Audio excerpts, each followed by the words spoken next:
principle. It is 5 principles. Now do you know? Now do you know?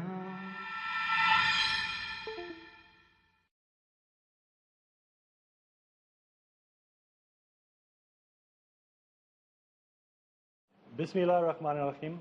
Assalamu alaikum wa rahmatullahi wa barakatuh. Today we are going to be looking at a very interesting title. It is called Take a Picture, It Lasts Longer. You know, sometimes when you're younger you might have said that to somebody, you know, when someone was staring at you for too long, you said, take a picture, it lasts longer. Different cultures have different views on photographs, taking pictures, or even videos like you're watching now. But if we look at things like video cameras, televisions, digital cameras, different cultures have different uses for these things. Like if you look at South Africans, for example, when they go overseas or they go on tours or they go visit another country, they hardly ever take any photographs. But if you look at people perhaps from China, they will take photographs of everything that moves. So different cultures have different uses for cameras and things like that, depending on what culture one comes from. Now, today when we look at each other, you're looking at me and I'm looking at you.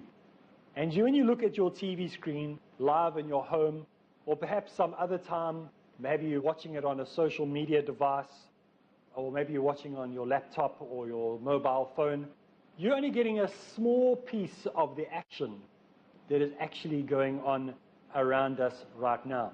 You are seeing only a small picture of the real big picture that is going on in the studio right now. What I see and what you are seeing are two very different things. You are looking at me and you have no idea of what's actually going on behind the scenes. So you and I have totally different views of exactly the same topic that is being presented today on the station. But it does not mean that what is happening is not real, and that the message that I'm giving is not real. You see, just because you can't see all the things that are happening in the studio doesn't take away from the message. And just because I can't see what's happening in your lounge now, or while you're walking and listening on your mobile phone, doesn't mean that what is happening in your life doesn't exist. I know it sounds a little bit philosophical, but there's a point to all of this. A lot of this world that we don't understand cannot be seen.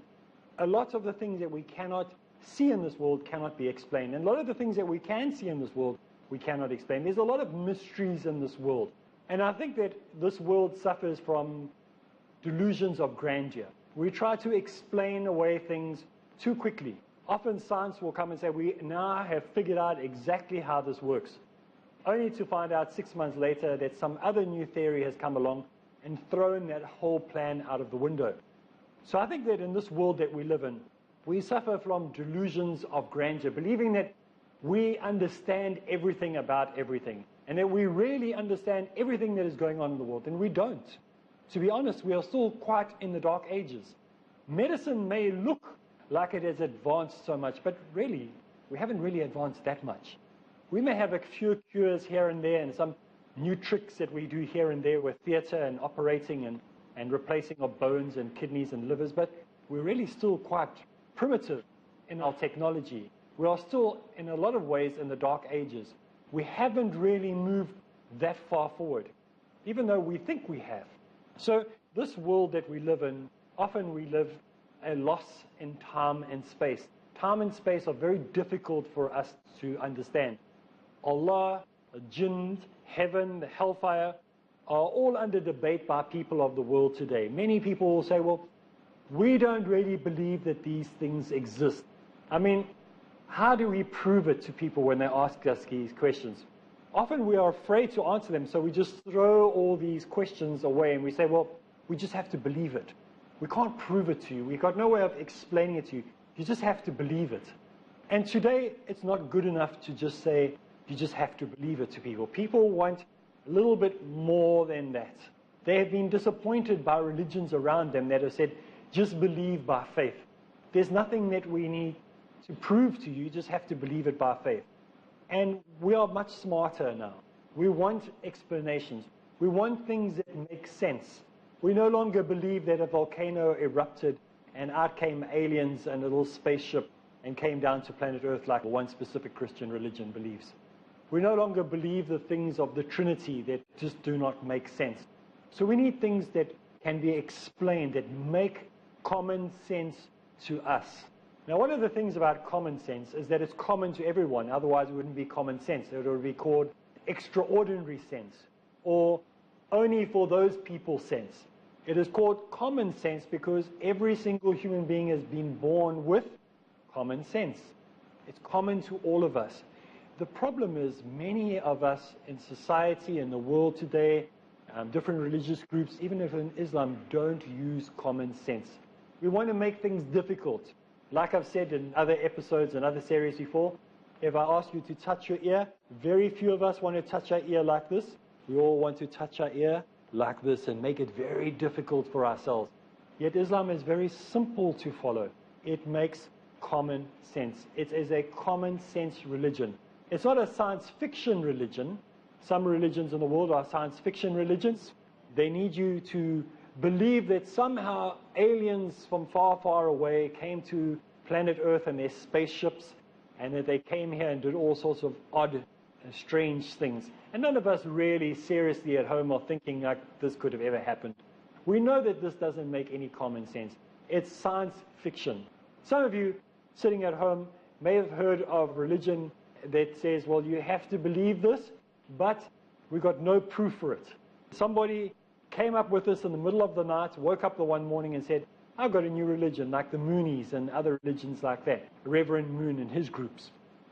This is something that is not like, because it is a common sense religion. It deals with common sense issues.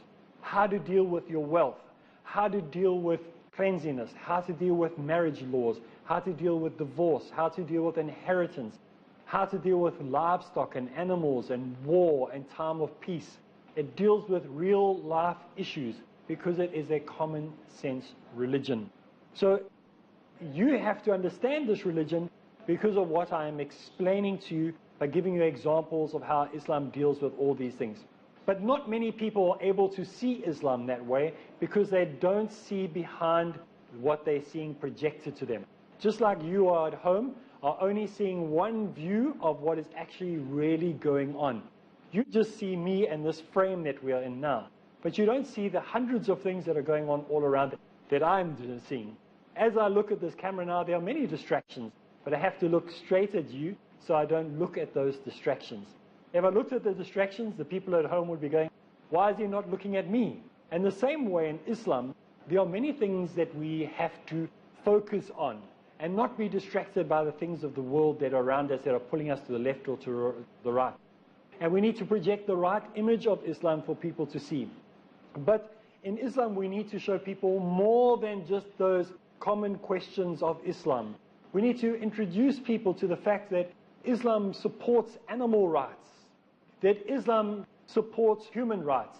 Maybe we should change that and not call it animal rights and human rights. We should rather call it animal responsibility and human responsibility. Islam promotes animal responsibility, welfare to animals, welfare to the environment, and it supports human responsibilities. If we say there is a responsibility that a woman has to a husband, and there's a responsibility that a husband has to a wife, and there's a responsibility that the child has to the parent, and the parent has to the child, that means something totally different. That means there is set form of instructions that we can pick up and read. It's not just something that's blowing in the wind that actually has no meaning. That is just a catchphrase. That is a one-liner that means nothing to anybody. So Islam encourages us to have responsibility. We have a responsibility to look after what has been given to us. I've spoken about this before in some of the series that have been recorded earlier years on Peace TV. But if you're given a vehicle, a motor vehicle, your mother gives you a motor vehicle, your parents give you a motor vehicle, or you purchase your own vehicle for yourself, you have a responsibility towards that vehicle to look after it. Because if you damage it or you don't look after it and you have to spend time fixing it, you are taking time away from Islam. So therefore, that vehicle has a responsibility over you to look after it so that you are able to serve your Creator better. So this is the practicality of Islam. This is why Islam is not a far-off, out-of-this-world religion. It's a religion that is practical. It is a common-sense religion. Well, it's time for us to take a break, and when we get back from the break, we'll continue with this quite deep session for today. What is Islam?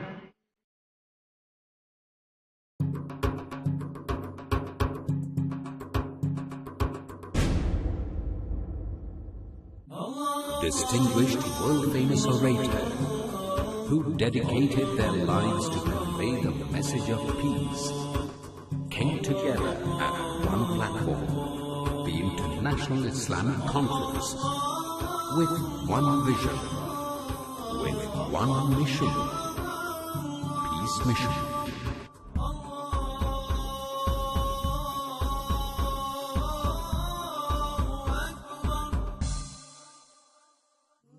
I welcome all of you with Islamic greetings. Assalamu alaikum wa rahmatullahi wa barakatuh. Peace Mission, next on Peace TV. What is Islam? Assalamu alaikum wa rahmatullahi wa barakatuh. Welcome back. We are talking about a very interesting topic. Today we've been looking at take a picture, it lasts longer. That's the talk of today's show. And we've been explaining that when you see me, it's very different to what I see in front of me. Even though it looks like I'm looking at you, I see a totally different world around me to what you are seeing right now. And Islam is very similar to this. We project often just one facet of what Islam is, one picture. But there's far more to Islam than just what we see projected through the social media or through the negative media, maybe on some of the big television companies. There is so much more. Islam deals with the nitty-gritties, the small little mundane things of life that no other belief system in the world deals with. If you had to go to a Christian and say to him, what does Christianity teach about inheritance? They will look at you blank and they will go, well, we don't have anything that deals with that. That's not, we only deal with one topic, and that is God. Islam is different to that. It deals with the mundane things. It's simple things on how to drink water, how to eat food, how to look after your pets even. Everything is dealt with. And this is why we said before the break, it is a common sense religion. Now, there is a logical explanation that we often give people on who God is, who Allah is. And there's a logical explanation that we'll give on why Islam does this or that. And sometimes these logical explanations don't make sense to the people we're speaking to because they don't want to see it from the same point of view as us. Just like what I am seeing is different to what you are seeing. If you had to be on this side of the camera, it would take you quite a while to get used to the fact that you'll be sitting on this side and I'll be sitting on the other side watching you. It takes a while for the mind to get that and to change. And in the same way, when you're talking to someone about Islam, because it's such common sense, because it just is so easy to understand, it can be very difficult for the person to comprehend. Because they've been taught from a young age that it's difficult to understand God, that it's difficult to understand why I should do things. If you've grown up in an environment where you believe that God is unknowable and unreachable and unattainable, if I come across and tell you that He is knowable, He is reachable, and He is understandable, to you it would be like I'm speaking a totally foreign language. So we have to understand that people's perception has to be understood when we are talking to them. So this is something that is very, very important to understand. Now, if I had to start lying to you about what's happening in the studio now, and I had to start saying, well, there's a guy who's on a wire, they're pulling him on a wire in front of me, trying to make me laugh, and he's been pushed across the studio, pulled all across the studio, and there's somebody blowing bubbles walking around the studio, would you believe me? You wouldn't know unless you were here in the studio. That could all be happening now. Maybe that's how they get me to smile on the program, by blowing bubbles and somebody being pulled up and down on a wire. But that's not really going on. But if it was, how would you know? You would know by the likelihood of doing research on this company, the company that's filming. You would say, well, would Peace TV do something like that? Would they really be doing something odd as that, just to get them to smile? And your understanding of the quality of Peace TV programming, the quality of the type of work they do, would tell you that's not likely to be happening. So you'll be able to know if I'm lying or not about what I'm seeing in the studio. Some of the things that I tell you that are in the studio, you wouldn't know if I'm lying or not. The only way you would know is if you had an intimate understanding of what's going on with the recording process. So in the same way, in Islam, the only way people are going to know what we're telling them about Islam to be true or not is if they have an intimate understanding. Many people get their knowledge and understanding of Islam from the wrong sources. They will go maybe to Google, and they'll type in Google, "Dear Mr. Google, please tell me everything I need to know about Islam." There's a t-shirt that I saw the other day, it says, "In Google we trust." And more people are putting their faith in Google than there are in hardcore actual studying of religious matters. So people are getting their fatwas from Google, people are getting their teachings from Google, and we all know that if you type into Google Islam, you'll probably get a whole lot of nonsense. Just like you would if you typed in Christianity, you get a whole lot of nonsense, or Judaism or Buddhism. Very little you'll get that will be genuine, unless you know how to identify good websites that have good information written about those different groups that you're searching for. So in the same way, we need to know how to give people the right information so they don't find the nonsense like they would find on Google and places like that. Not all things that you Google might be wrong, but a lot of the time, some of the things that you'll come across, many of the websites you'll come across, are written by people who have no knowledge of what they were speaking about in the first place about those specific topics. So how will they know if it's genuine or not? By going to the source. If you want to know about Islam, don't ask Google, ask a Muslim. And what type of Muslim will you ask? You'll ask a Muslim who has knowledge of what he's talking about. Many things that I will talk about only have knowledge of those specific avenues. I don't know about other things, so don't ask me about things I have no knowledge of. In the same way, when you seek out a scholar or you seek out someone in Islam to ask questions about Islam, ask a person who is a specialist in that field. Now in Islam, if you are sitting at home as a Muslim, maybe you're not a Muslim, same rule applies to Muslims and non-Muslims. If you want to know about dawah, go ask somebody who's involved in that field. If you want to know about Sharia, speak to a scholar who studies Sharia. Go to the right sources. If you have a problem with your throat, you don't go see a foot doctor. The foot doctor is not going to be able to give you the right treatment for your throat infection. So we need to go to the right people for the right advice. So this is very, very important to do.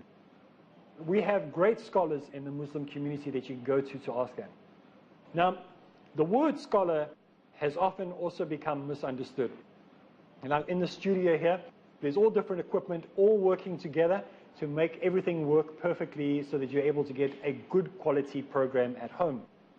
In the same way, all the different scholars in Islam all work differently and have their own good points, but all this equipment in the studio now is not all required to make a good production for you at home right now. There are chairs, there are coffee cups, there are mugs, there are people got different types of outfits on. Those are not necessary to make a good production, but they are here anyway. Now in Islam we have the same thing. You have the scholar. By the term scholar we mean those people who have done proper study, and they've gone and studied their 8 years or 9 years or 12 years, and they are real proper Paka Islamic scholars.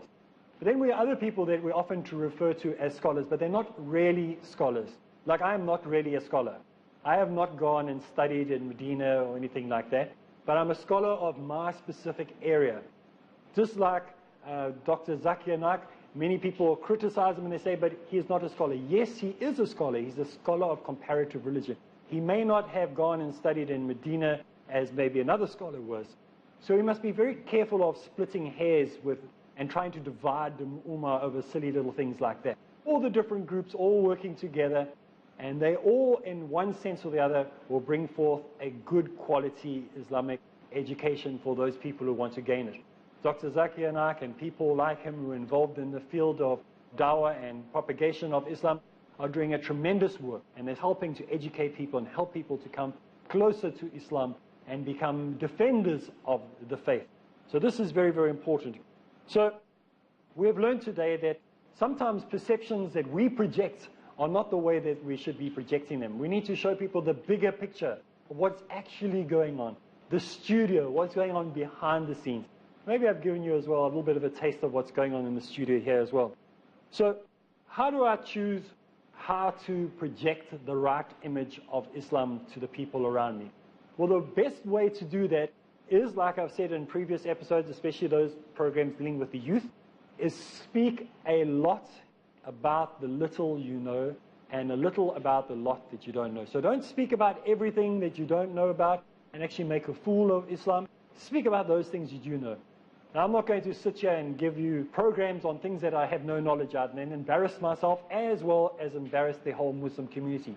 I speak about those things that I have knowledge about. So this is a very, very important thing for us to understand. Speak about the things that you have knowledge of. Don't speak about things you don't have knowledge of. That doesn't mean now you don't go and find out about those things. You need to learn those things and get as much knowledge as you can. From the cradle to the grave, you are to gain knowledge. So whatever country you have to go to gain that knowledge, that's so important. Because today we live in a society where education is under attack. People are dumbing down. There is a sense of dumbing down society, that we want people to become stupider instead of cleverer. And it's been promoted by the highest levels of governments all around the world. We see that education is under attack. The financing of education is lacking, where budgets are being cut not from the military, not from government spending, not from parliament salaries, not from the president's salaries, but from education. And this is a sad sign of when society starts taking funding away from education to pay for the military and to pay for other things like that. So there's a dumbing down of society that we as Muslims will not allow to happen. That's why one of the things that we were told to do, the first thing that we hear is read. Read. And we must study, we must learn. So this is something that we as Muslims want you to understand. Send your kids to good schools. If the schools are no longer any good, then it's time for homeschooling. Because we need to give our kids the best education they can possibly get. So take a picture. It lasts longer, was today's topic. Just a little insight to what actually goes on and help you to understand how you can project and promote Islam in a better way. What you should be producing to people. Give them the best face of Islam and show them all the little things that help put Islam together as this religion that brings this whole world unity. Over almost 2 billion people in the world have submitted to Islam. Today you have the opportunity to do the same thing. If you're born Muslim or person interested in Islam, make today the first day that you submit properly and completely to the one creator, Allah Ta'ala. So from me, Areeb Islam, until next time, Assalamu alaikum wa rahmatullahi wa barakatuh. I am a Muslim.